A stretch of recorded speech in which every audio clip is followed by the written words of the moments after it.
Welcome to Love Lies Beneath. I'm Zet Harbor.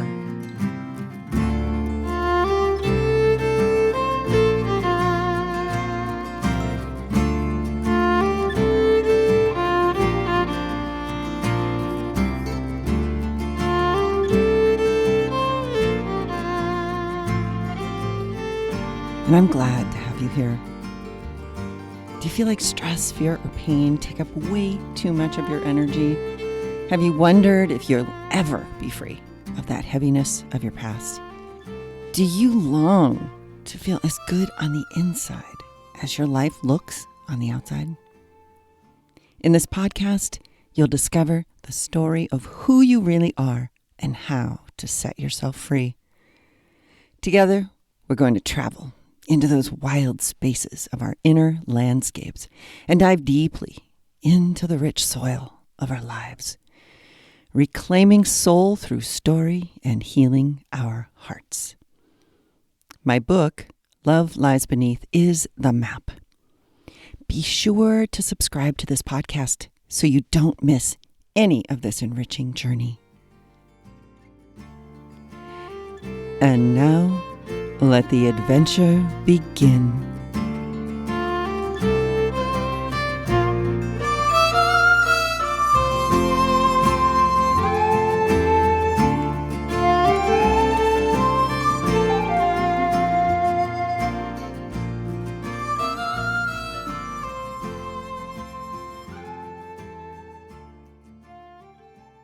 I share the second folktale in part 2 of my book.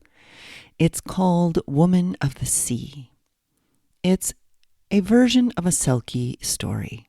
Selkies are a kind of fairy.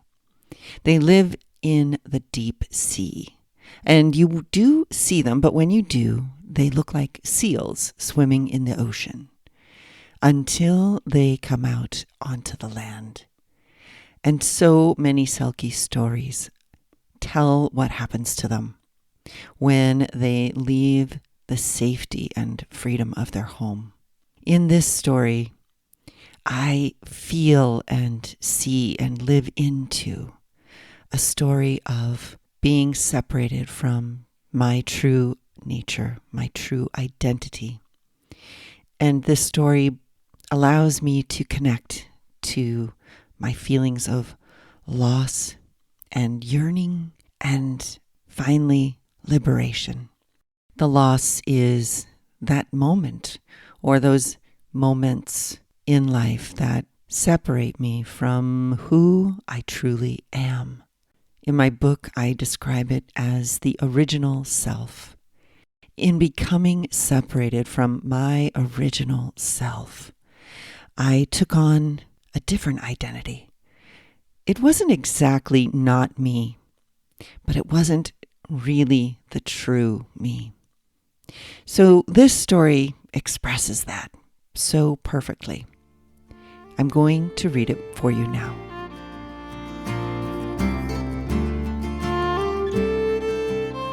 Woman of the Sea. Long ago on the Isle of Unst, there lived a young man, a farmer. One summer evening, he was down walking by the shore. He had come down there to cool off after a long day in the hayfields, and there was a breeze blowing off the ocean. He could see the full moon in the sky. Below, the sand was shining golden in the moonlight. He walked along, and when he looked up, right there in front of him was a ring of fairy people dancing in a great circle and singing.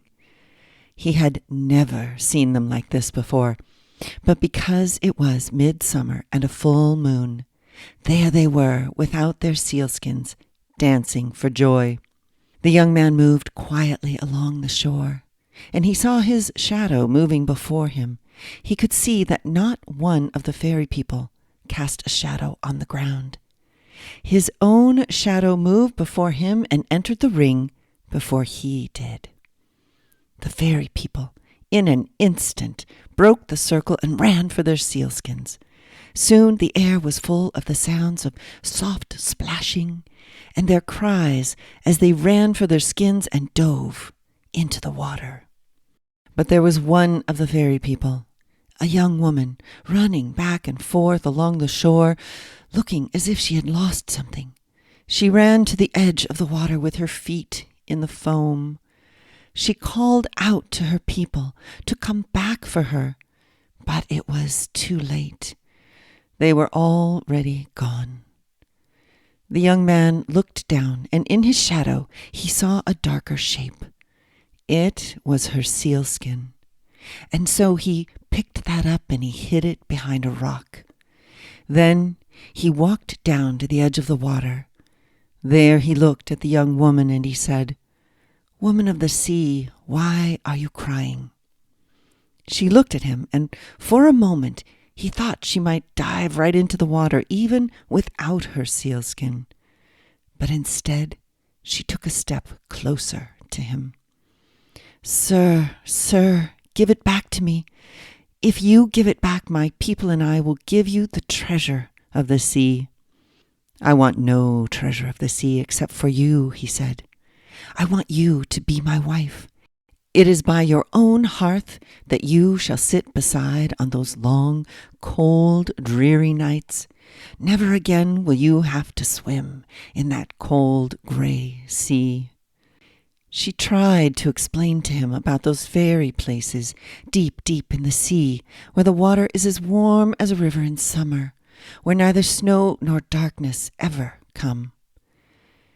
But he wouldn't hear her. He wrapped her in his cloak and picked her up. She wept the whole time as he carried her on his shoulder and went straight to the priest's house where they were married. He carried her still crying all the way to his house. He brought her straight into the kitchen and set her right before the hearth. She took one look at that glowing crimson peat in the fireplace, and her eyes were transfixed. She stopped crying. It was the first thing that made her forget for even a moment the sea that was her home. She never lost her wonder of it. In fact, she brought each of her 3 children to see it, the first thing after they were born. She was with the man for 14 years, and she was a good wife to him. She baked his bread. She spun the wool of his Shetland sheep, and she loved her children. And he loved her.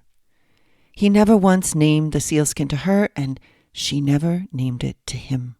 He did see one day, as he was plowing on the headland above the bay, her standing out on the rocks.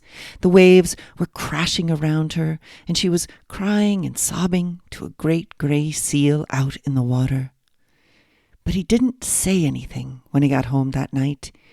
You see, he didn't wonder that she should miss the company of her own people. And then, one September evening, the air was warm and yellow with the dusk. The children were out running among the haystacks, and their voices were carried into the kitchen where the woman was baking the bread. Then she heard their voices change. She heard them shrieking and yelling, and she ran out to see what it was. They came running up to her, and they grabbed her hands. "Oh, you must come and see it," they said. "It's like a cat. Only it's much softer than a cat, and larger, too." And they pulled her into the barn, and there, under last year's hay, was buried her sealskin. The children ran off back outside, and she could hear them playing among the haystacks. Their voices were twittering like little birds. She could hear the sounds of the swallows as they settled down under the eaves for the night. The chickens were already in their roosts, and now and then one of them shifted, and she could smell that baking bread in the kitchen. She turned and took a step back toward the door to go into the house. And then the wind came, wriggling around the haystacks, carrying on it a sound she had heard so many times she never seemed to hear it at all. It was the sound of the sea, the great waves crashing far out on the rocks, the little waves racing up on the shore and slipping back. In an instant she grabbed her sealskin and was running down the track toward the shore as fast as she could go. Her children were calling after her, but she didn't even hear them. She was gone before they knew what had happened. Not long after this, the man returned from the hayfields, and the children excitedly told him all that had happened. In an instant, he, too, was running down that track to the shore with all the strength and speed he could muster. He got to the edge of the water, just in time to see his wife far out in the sea with that great gray seal beside her. He called her to stop, to come back. Upon hearing his cry, the woman turned and looked back at the man. And then she said, "My heart has always been in the sea." Then she dove down into the ocean, and the great gray seal with her. She dove down deep into the fairy places. The man waited a long, long time for his wife to come back. The villagers tell stories of seeing her children walking along the shore, and there, out in the water, a seal following along, barking at them and tossing them jellyfish and pretty shells and other good things to eat. But their mother never did come back to the land, ever.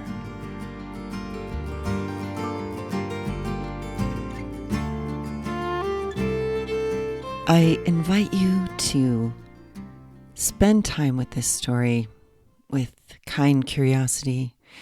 Allow the story wisdom to soak into your skin. Feel yourself called to your own fairy depths. Discover your wild nature, your original self, and the liberation and joy that brings you.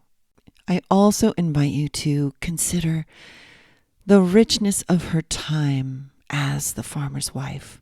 We have that time in our own lives where we have been dutiful and diligent, a caring parent, a faithful caregiver. We have been productive, and we have not fought the bonds that hold us, that prevent us from reconnecting to our own wild nature. So I want to leave you with this thought.